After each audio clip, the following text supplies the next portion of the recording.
Welcome to StoryTalk, a roundtable discussion of a single story at a time. I'm your host today, Adam al-Sirgany, alongside Matthew Schmidt, Hello, Adam. who may be suffering from a little bit of congestion today, so if there are sneezes, uh, we will empathize, and Ingrid Wenzler. Hi, everyone. Today we'll be discussing The Parakeet from Viktor Erofeyev's 1991 collection, Life with an Idiot, as translated by Leonard J. Stanton. Erofeyev's The Parakeet is an epistolary, a story in the form of a letter, written from the perspective of a policeman torturer. He is responding to an inquiry made by Spiridon Yermolaevich, the father of Yermolai Spiridonovich, with regard to what happened to his son.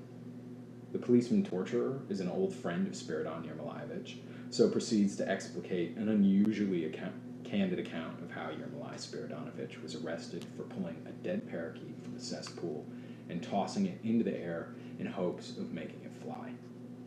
The bird does allegedly flap its wings a couple times. The letter goes on to describe how Yermolai Spiridonovich eventually succumbs to his torture, admitting his crimes and anti-Soviet intentions, and how Yermolai Spiridonovich inevitably dies. The frame is fairly simple structurally, but we learn a lot about the torturer and indirectly about Spiridon Yermolaevich and Yermolai Spiridonovich, and I'm hoping we'll dig into that, but before we do, is there anything I've missed, guys? No, I think that pretty well covers it. All right. So then let's start with some basics. Many Americans, including me, struggle with Russian naming conventions, and the names here are, I think, intentionally confounding. So I'd like to discuss names and how names relate to fatherhood in particular. The Viches that I keep saying are patronymics. So Spiridon is the father of Yermolai Spiridonovich, meaning Yermolai, son of Spiridon. To be clear, Spiridon, the father, Yermolai, the son. The policeman torturer who writes the letter is unnamed, though he recounts himself saying to Yermolai that he, the torturer, could be the boy's father.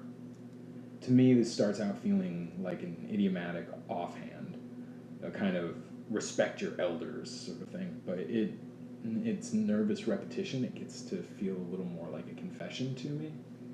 Before I dive down that rabbit hole, I'm wondering if we can talk about the choice of names and the use of names and how they operate in the story, and how the two of you are reading that. Yeah, I was grateful for this question because I didn't know what you were driving at first, and I ended up thinking about it a lot and, coming at it from different angles. So at first, I thought a lot about the fact that I didn't recognize these Russian names and that I read a good amount of Russian literature. So I ended up looking up the names to see if they were usual names, to see if there were famous folks who have these names.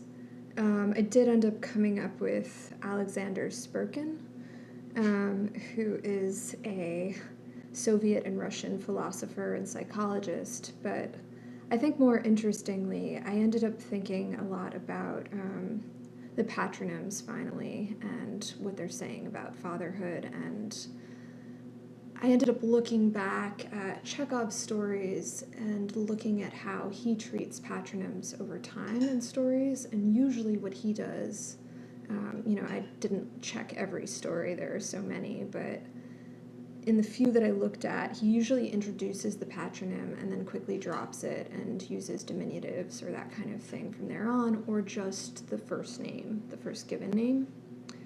And in this letter, I noticed that, as is usual in Russia with formal letters, he keeps the patronym for quite a while. But I did notice that when the diminutive does get used in the letter, which it does later, it's generally in moments of joke or, in usual moments where you'd be appealing to someone a little less formally.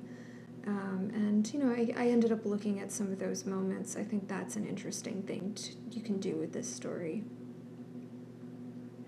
Well, I mean, I think the easy and honest answer is that I read the names with difficulty. Yeah. I mean, simply because I'm not fluent in Russian. Yeah.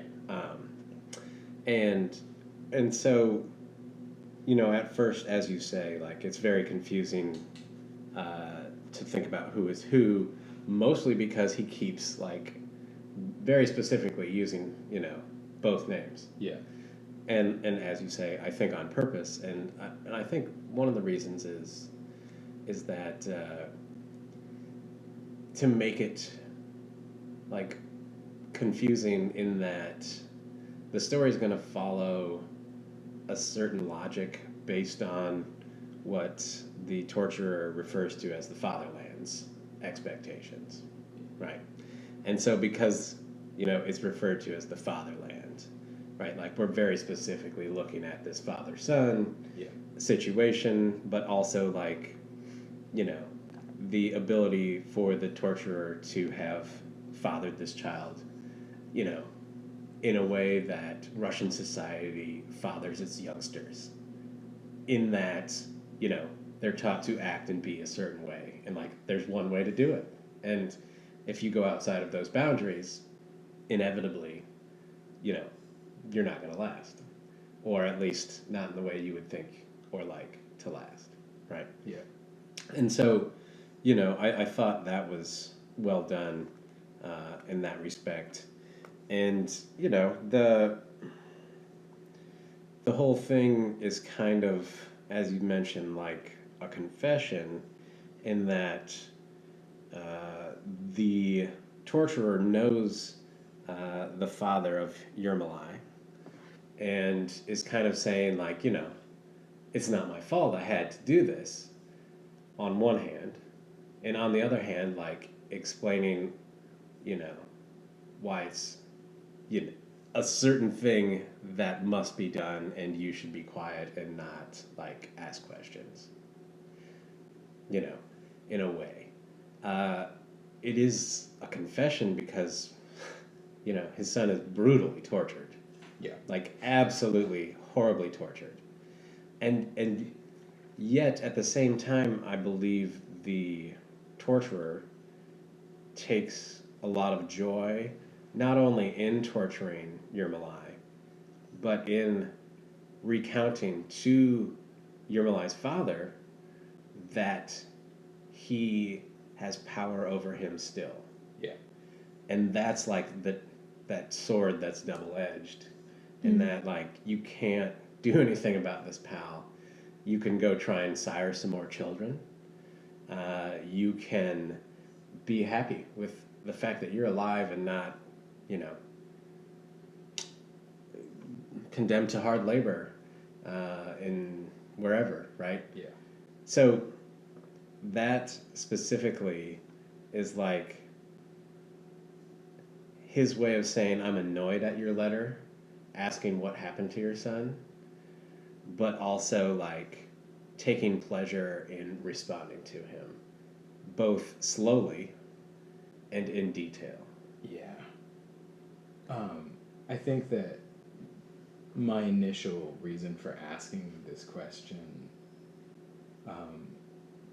in part, emerged from just knowing just enough about patronymics to be kind of fascinated by the Spiridon Yermolai Spiridonovich, the kind of Mobius strip of how those names work. Yeah. And I think the longer I looked at this story, the more I started thinking about, Matthew, what you're leaning in towards, which is not only the possibility or the inference, right, like that, right, like the way in which the letter is saying to Spiridon whether or not the torturer is the father of his son. It's a kind of schoolyard taunt, right? Like, we don't know what actually gets said between Yermolai and the torturer. We do know that there's something about him sharing that, which is differently brutal. And I think there's a lot of, right, like, it's worth noting that the story is not an easy read. There are a lot of graphic details. But the way in which you experience those details, I think, has a lot to do with the story's tone. I mean, notably,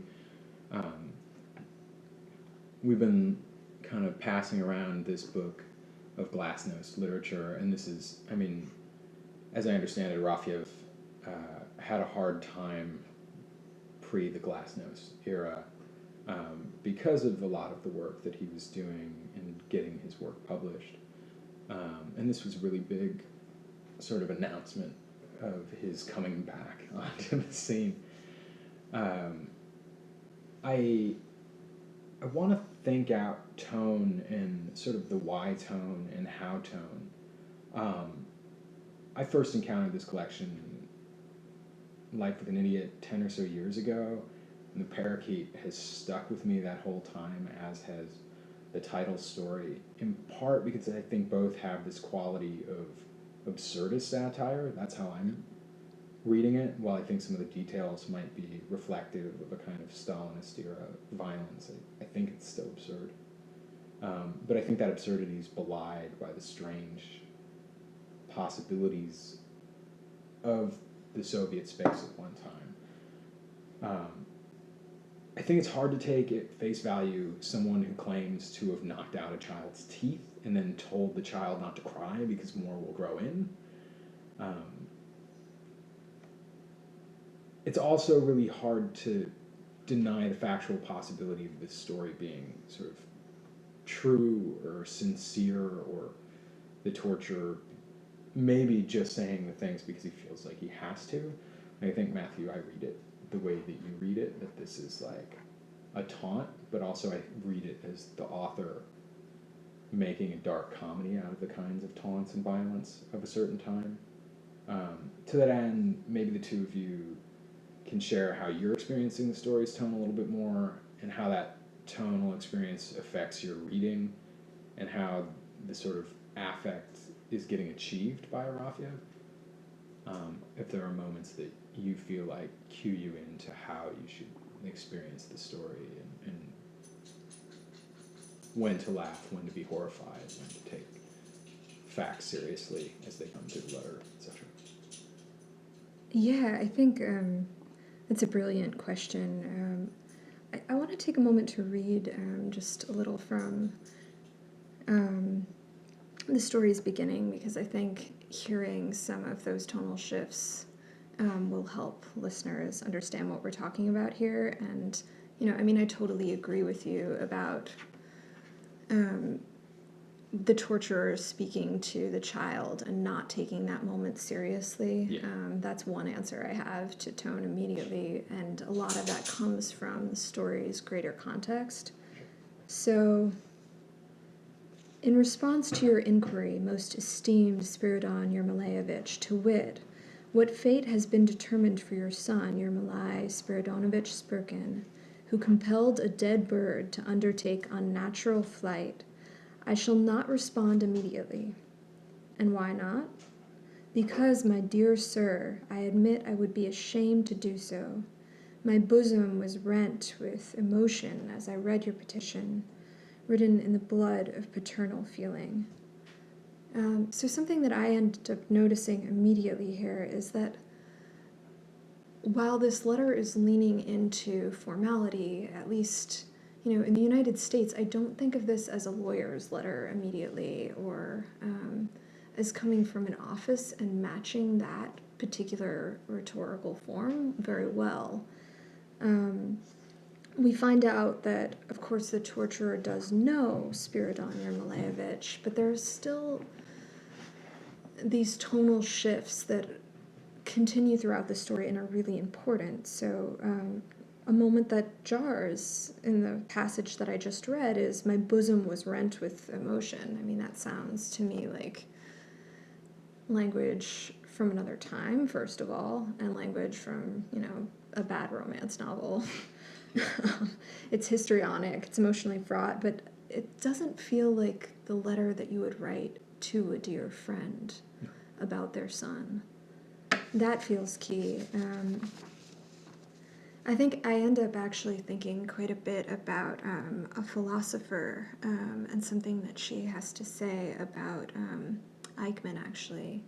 Hannah Arendt says about Eichmann in Jerusalem that he's someone who deals mainly in cliches and is stupid. And that's tied to her, tied for her to this concept of the banality of evil. Some of the issues she takes with Eichmann is that he's a rule follower and that he's not thinking very deeply about the choices that he makes, which doesn't excuse the choices that he makes, but is key in thinking about Eichmann and his particular character. I actually ended up thinking about Eichmann in conjunction with this torturer a great deal, in that the torturer also is someone who deals in cliches, who speaks in colloquial terms, but I don't think he's stupid. I'm not sure that I read him as taunting, at least maybe not in quite the way that you two are from the outset. I think he is taunting in moments, for sure, to me, but I think he's actually vacillating a great deal emotionally as he's writing this letter. Sure. I experience not all of the tonal shifts as intentional, but I do experience this torturer as smarter than Eichmann. He's not just repeating things. He's more careful than that at times. But I think emotionally he's all over the place, is my read.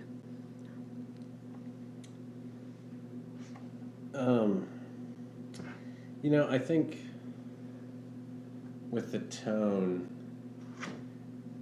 one of the reasons that I kind of came out and said that I think he's like holding this over Spiridon is the way in which he, for example, will ask a question to someone who's not there and then answer the question himself affirmatively. Like, it's this way.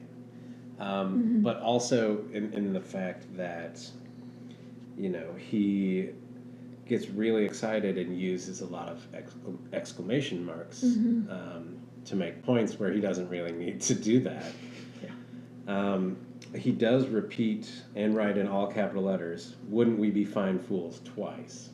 Right? And that really stands out in a letter. Like, it takes extra space to do this and more ink. And so it's a very particular type of jab, in my opinion. And it's not "wouldn't we be fools," it's "wouldn't we be fine fools." Yeah. That really gets me, where he's it would be akin to us knowingly being foolish and not just being foolish. Yeah. Or for example, he talks about putting Yermolai on the rack as a funny thing. Yeah. Right? We gave him another round on the rack, and while he whimpered and cried, he eventually confessed to this and this and this. Or, the example he gives of a child mocking someone that was bald, and thus mocking him for being bald. And he says, quote, "A minor insult. It's proper for any man of worth to have a bald spot," which is a ridiculous thing to say. It has nothing to do with the person at all. In some ways, he's just defending the fact that he has a bald spot, and showing that even with words, he can supplement his detrimental appearance, so to speak, by using the power invested in him by the fatherland to cover that up. It's just gone. Yeah. Yeah, I think that's really well put. And I mean, I think there's a lot of evidence of, in terms of the unevenness that I'm talking about, moments where he is just in step with a certain kind of party logic or political logic of that time, and moments where he's justifying his bald spot or something that he's doing. And then moments where he sort of like panics out of his own logic and says something that feels actually like pretty genuine and confused. So I mean, I guess some instances of that is not the panicking thing, but an instance of him sort of taunting and accepting his own logic is, he called us beasts and barbarians. This is referring to Yermolai, which is even unfair. Screaming on the rack is, of course, not forbidden. They all scream on it, but why the insults? We are not independent people. Our duties demand that we execute serious orders. And he tells us that for this we are, as he says. Notice the as he says, barbarians. I mean, I almost see him like bristling to this in a like mock dramatic way. There are so many moments like that, and moments where he's just, kind of repeating something that clearly sounds like it's driven by the politics of the time. And then these moments where he does start to look in the face something that he's done, or an oddness about his particular behavior, or to look at his friend a little bit, or his friend's boy a little bit, and then we get into some really rich and complicated territory with this letter, I think. Yeah, I mean, I think that the two of you know that I'm really sort of obsessed with totalitarian logic is a thing, and I've promised myself not to monologue about it. But good luck. I think that one thing that's really interesting about those systems that become so bureaucratized that like they do start to get into people's heads and sort of infer that you have to be, or that there's a morality inherent to the bureaucracy, and that those things can be sort of adapted, right? Like the history can be adapted, like morality can be adapted, like it can be brought in and taken out, is that it creates a complicated set of logic and hypocrisies by sort of keeping people in the present moment, right? Like I have to survive now, I have to say the right thing now, which isn't to say that like people aren't hypocrites and like defending themselves in the moment and weird, anxious, like creeps in the moment all the time.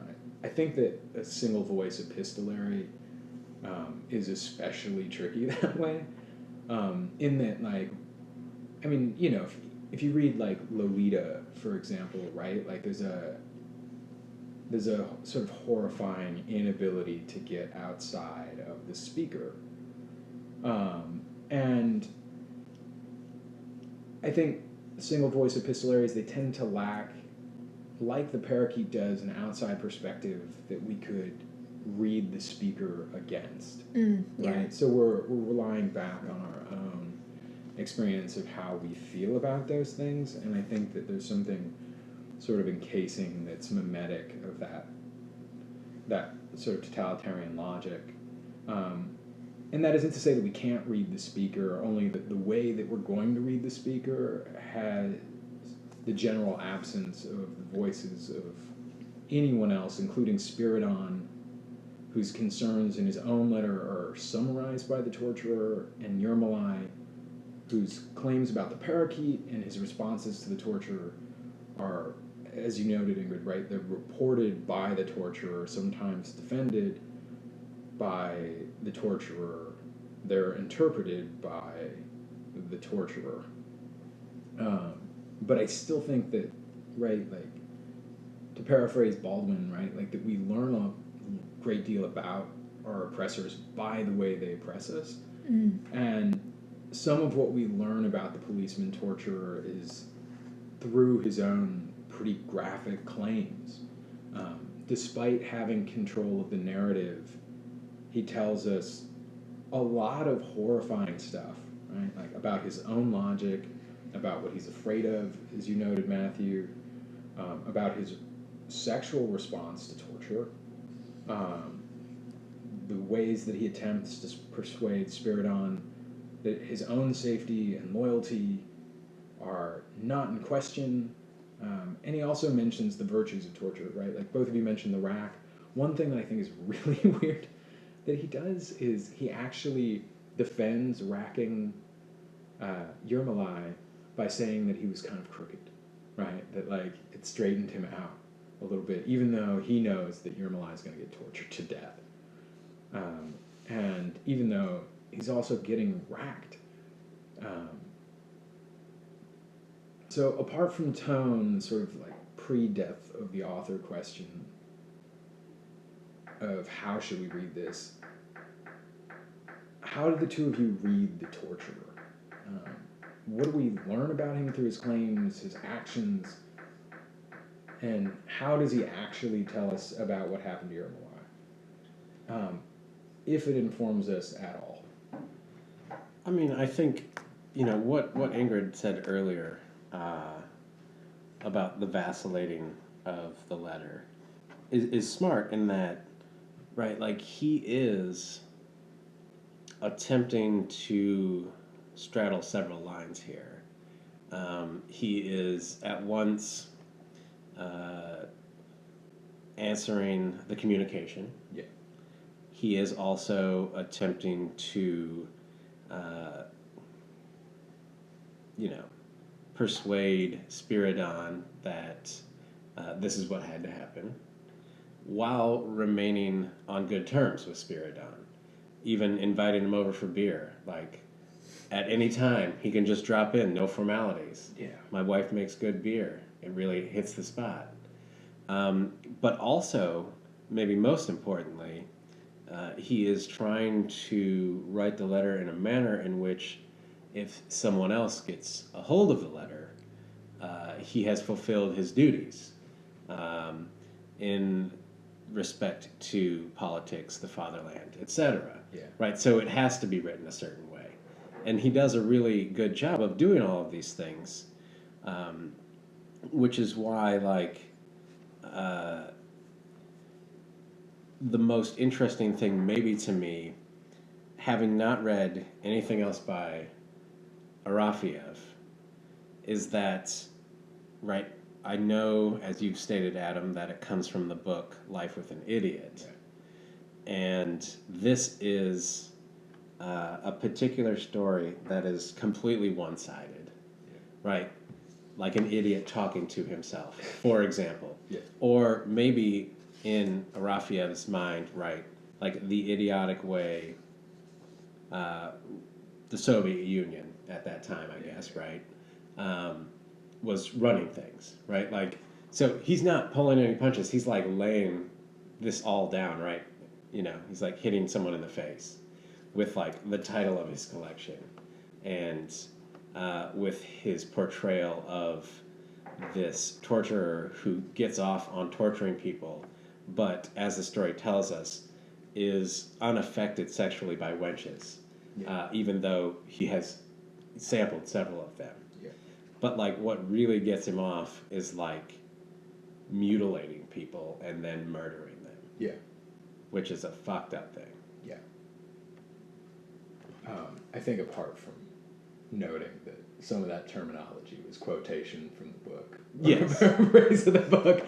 That, right, like that's part of the weirdness, right? And that some of that response to the treatment of his victims and his sexual responses are maybe, right, like, interestingly to me, one of the few things in the letter that are plausibly problematic, despite the fact that he's written the letter in a way that's supposed to be protective of his own person, if anybody outside of Spiridon reads it.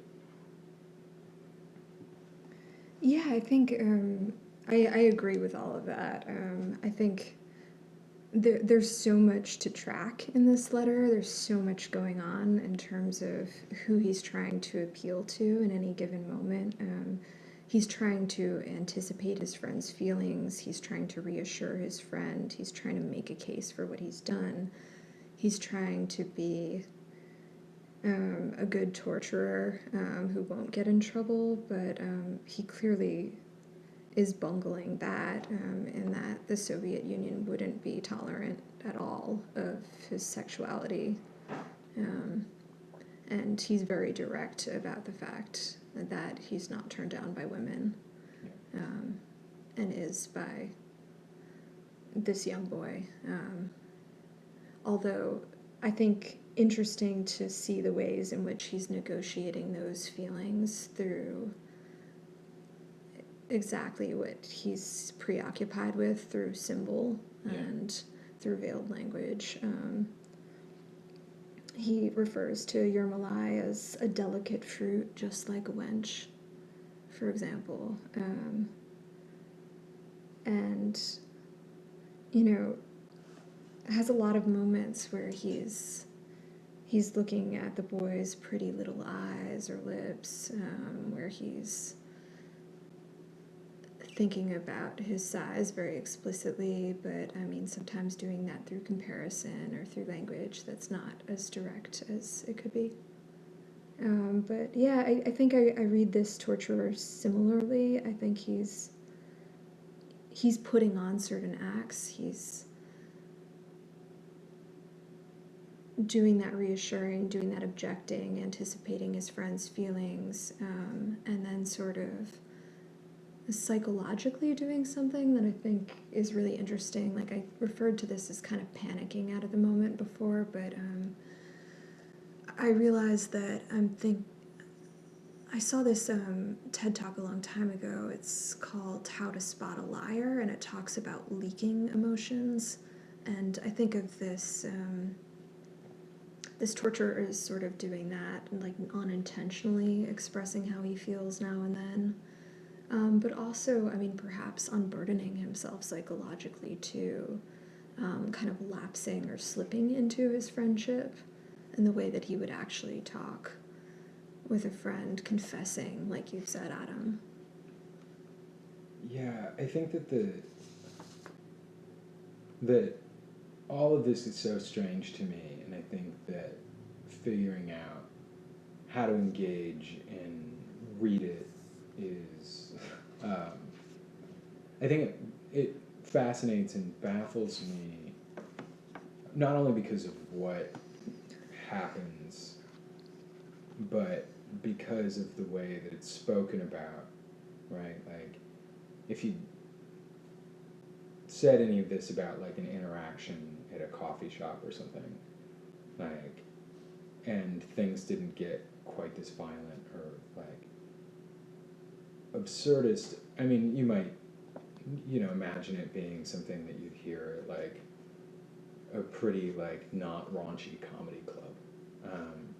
And I think that some of that comes from the logic of the way all of this emerges. It might be kind of late to have some of this discussion, but I think that like establishing the grounds of what actually happens in a story is pretty important. And all of it happens, the arrest, the torture, the murder of Yermolai Sviridonovich happens because, and this is a quote from the book, the parakeet is a symbol in and of itself, and the devil himself couldn't figure out how to interpret it, insomuch as all of world culture since its inception hasn't managed to do anything more than gossip about it as about some beloved idol. Then later on we get that, and what's sort of particularly problematic, what damns Yermolai in the end is that, quote, the bird did indeed flap its wings a couple times. That is, it displayed a certain attempt at resurrection. So, some of all of this happens because of the bureaucratic thinking around any symbol and the control and meaning of any symbol. So I'm interested in kind of besting the devil here, or giving it a shot, right? Like, I'd like to talk about the symbol that the parakeet actually is, and what his partial resurrection does or does not mean. And maybe we can lead into that by exploring what we learn about the parakeet qua the parakeet. the backstory of the parakeet and how Yermolai comes to be in this situation. Certainly the sort of progression of all that informs what we understand about the truth of the story and what the torturer believes he's doing and why he's doing it, and why he wants Spiridon to believe that what happened to his son was necessary, right? Yeah, I think that's a fabulous question and really essential to getting at the meat of this story. So one thing I want to do is read a little, another passage before speaking a little more. So it's one that Matthews referred to, sidelong, one where he says, "Wouldn't we be fine fools?" So, well, what if of a sudden, contrary to our expectations, it up and actually was resurrected? In what terms would we explain this particular circumstance to our countrymen, so trusting in our best intentions? I became lost in fatal conjecture. Wouldn't we be fine fools? So the thing I want to say about that is I think some of why I read this speaker as being so all over the place is because at times he's accepting party logic, and at times his logic just gets so crazy. Like he actually refers to the bird at one point as dying because it goes on a voluntary hunger strike. Like the absurdity is really in your face, and it's funny and it's sad, and like it has all these different valences that are really exciting to encounter. I think another thing I want to pay attention to with regard to symbol, though, is specifically world culture. I think there's an ambiguity to that. I think, to give him the benefit of the doubt, I guess we could think about something like Jung's collective unconscious and symbols in that sense. But I think basically he's being pretty broad about symbols, and he's kind of grasping at straws in terms of his own logic about what the parakeet could symbolize. Yeah. He's floundering, and what he lands on is that it's an overseas bird, and if we glorified it, that it would be threatening in that way. But the resurrection is also problematic, I'd say, in terms of the symbol and the way he's thinking about it. But the logic gets really windy and confused in a way that I think is supposed to reflect his mental state about the bird. I think it's also something sort of interesting about the attempts at hermeticism here, right? Like, that somehow all of this has to make sense within the sort of context of the totalitarian state that exists, right, of the Soviet Union. And then the context has to be right and correct and perfect in that sense. And so anything that questions that or raises something up has to be made sense of, and somehow destruction is one of the methods by which you could make sense of the thing. Well, maybe to answer your question, the parakeet is bought first for an amusement for some neighbor kids. Yeah. Right, in a market. And it's kind of stated that, it's all right to have some amusements for children, but that it would be better if they weren't from people that are non-Soviet, non-Russian people. Because, there's, a Dutch guy that's down there, and he kind of, makes fun of the Dutch guy in his own way. Mm-hmm. And, the fact that the children are kind of, wasting their time with this non-native bird is problematic to the torturer in his own way. And, I think that's part of the funny thing with, the bird's hunger strike is that, a native bird would not go on a hunger strike that last 3 hours and then die. Like, it's literally only an overseas bird that would do this because of their constitution, which is not a native constitution, which means it's a shitty constitution. Right? And so, like, that's one thing that's happening. The second thing that's happening, I think, is that, right, there's this whole procession and burial of a bird in what the torturer deems a cesspool. Yeah. Which is ridiculous. It's just buried in the ground, okay? You know? Like, and there's 26, quote, snouts that are part of the procession, which is his way of saying, like, this is a bullshit procession. And, like, these people are just, you know, ridiculous people. They're not even actual humans. They have snouts instead of noses. Yeah. Right. And then there's the fact that it's unchristian to attempt to resurrect something that is not meant to be resurrected. And this is probably the most fatal flaw that Yermolai goes through, because it's ethical to do this in the Soviet Union at this time. Yeah. Right? There's one person that has died and been resurrected, and we follow that particular logic. Right. And if you attempt to make the parakeet Jesus, right, you're gonna fucking die. Right? That's just the long and short of that. Furthermore, Yermolai was interested in the fable of the phoenix, which dies Indeed. and rises from the ashes. But this is a fable. It's not, law, right? And it's also a fable from elsewhere in the world. Which he calls specifically a heathen lore. Yeah. Right. And so, like, the number of things that are being violated by simply, scientifically or imaginatively imagining this bird actually coming back to life are literally an accident from a child. Yeah.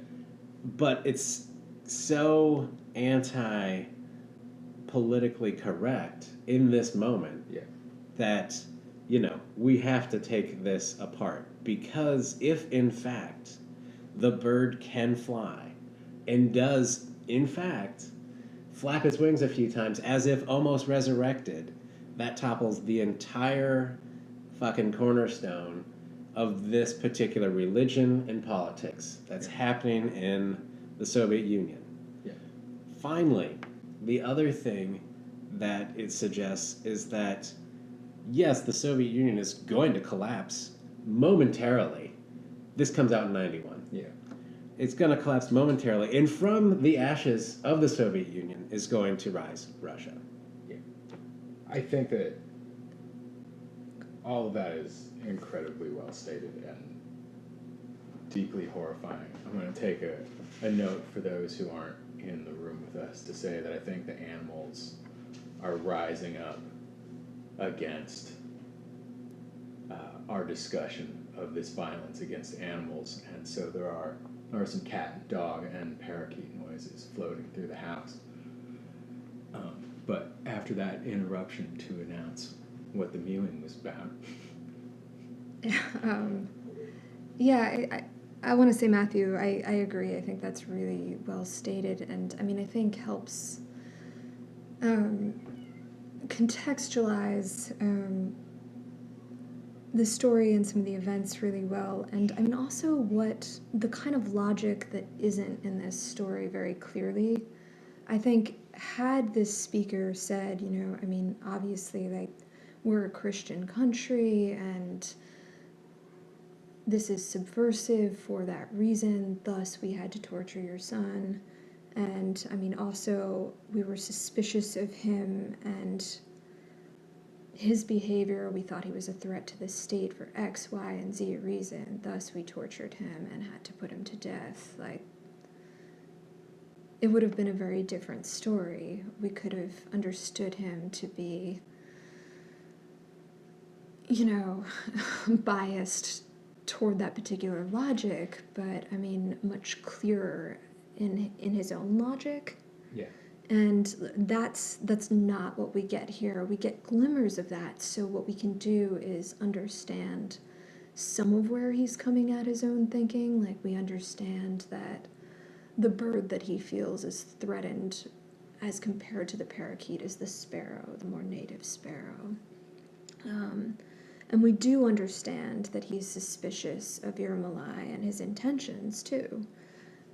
He at one point refers to him as Ivanushka, the fool, which was something I didn't recognize. I had no familiarity with that story, and so I actually ended up looking it up, and it turns out to be kind of like a funny, like,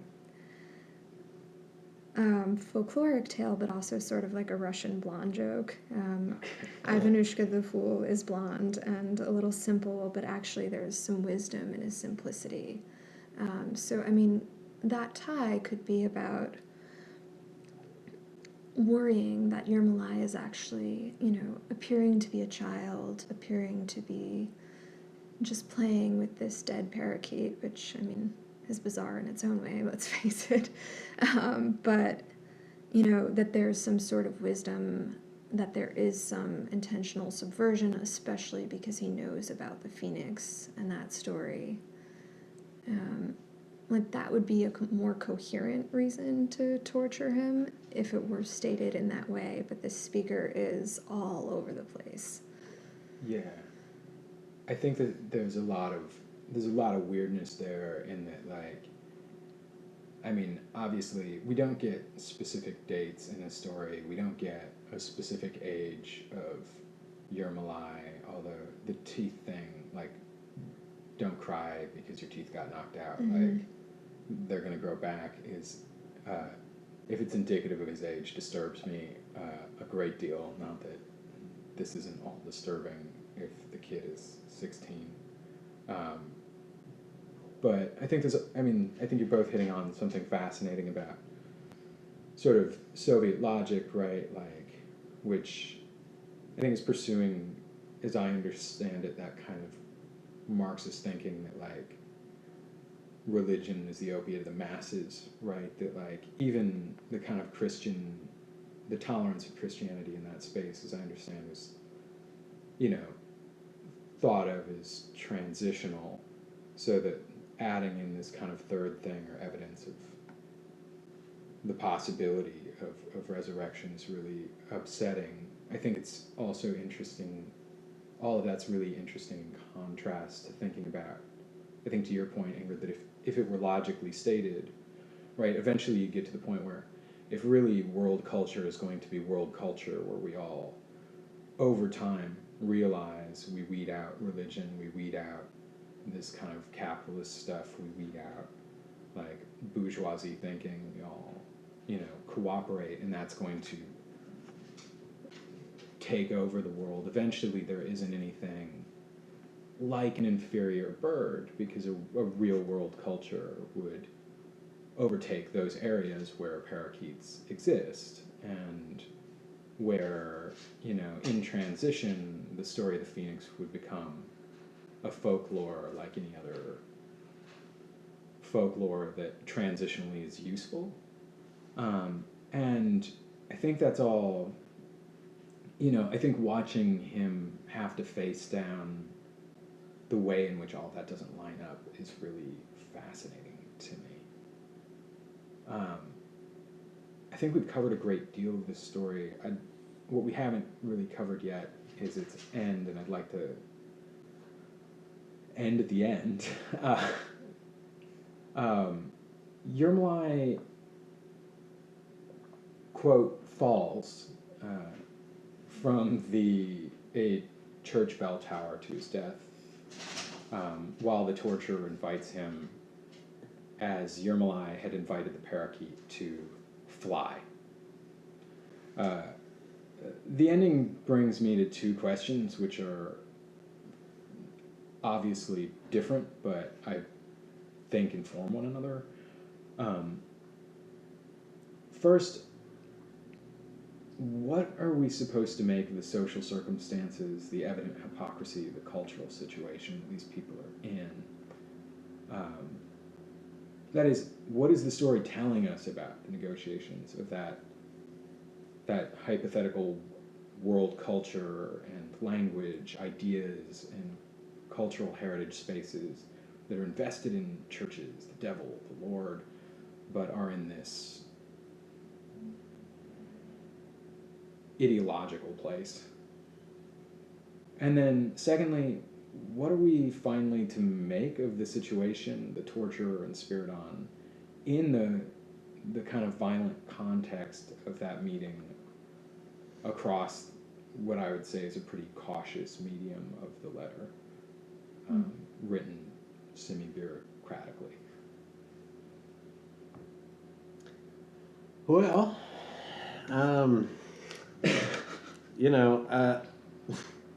I think, we're supposed to take a look at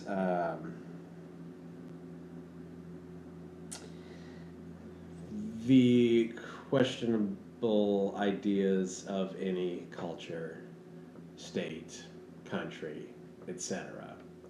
In that often a lot of countries are based around a particular religion, such as ours, America, right? Like, obviously, if you look at our songs, our pledges, etc., right, they're heavily religious. Oh, And so, like, I think one of the questions is, should governance be under religion or not? And that, depends on, obviously, the culture and how the religion's used in that particular culture, etc. Yeah. But I think that's definitely here. Yeah. I also think,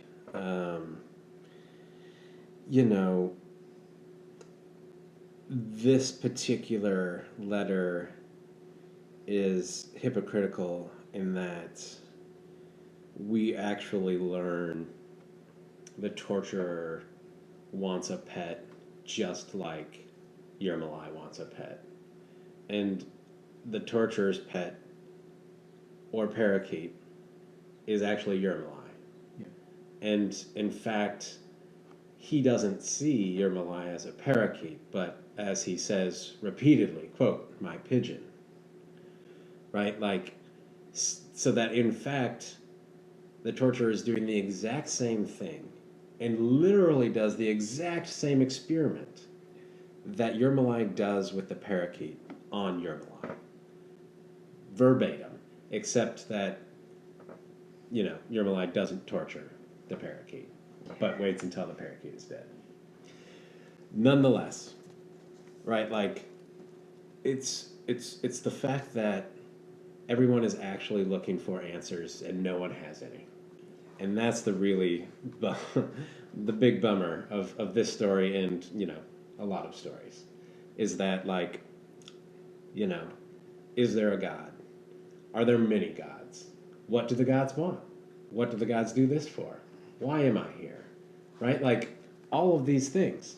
And, there's that moment when he basically makes Yermolai jump from the bell tower, the roof, where he's worried or hopeful or uncertain, probably the most, that he might actually fly. Yeah. Like, it crosses his mind. And he's like, you know what? He didn't. So I'm going to stick with, the hard line of the politics. But also, like, it clearly suggests that he knows he's in the system that is the Soviet Union, and he wants to get out of it himself. But because he's in that system, he's going to take as much pleasure as he can in dealing with his pigeons or his victims, because there's no other thing for him to do. Yeah, I think incredibly well put. I think, like you, I end up thinking a lot by the end of this story about hypocrisy and this sort of larger structure and system that this torture belongs to. Because, I mean, I think even in the story's most satirical and darkly sort of sardonic moments, it's playing with a version of torture that's close enough to how torture actually happened that you get to look at the way in which torture taken to its extreme doesn't work and doesn't get you to anything like truth, that's what you're actually looking for. I think the story is a lot about truth and trying to negotiate a speaker who's deeply inconsistent. I think about the ending that, for me, the satire is so extreme in this story that I think, in a way, as a reader, I needed it to be worth the price of its ticket, sort of like it was going to be too hard to look at castration and the kind of torture that happens and laugh at it through the story if I didn't come to the right kind of ending. And I think this ending really, really does it for me. I think it is transcendent and lovely and amazing. And I'd like to read the final paragraph so you can see what I'm talking about. Don't grieve, Spiridon Yermolaevich. Forget it, don't grieve, as if he were worth grieving over. Don't pine for the scoundrel. He testified against you too, but I hid that document. Didn't let it go any further. When your paternal feelings have cooled down, pay me a call.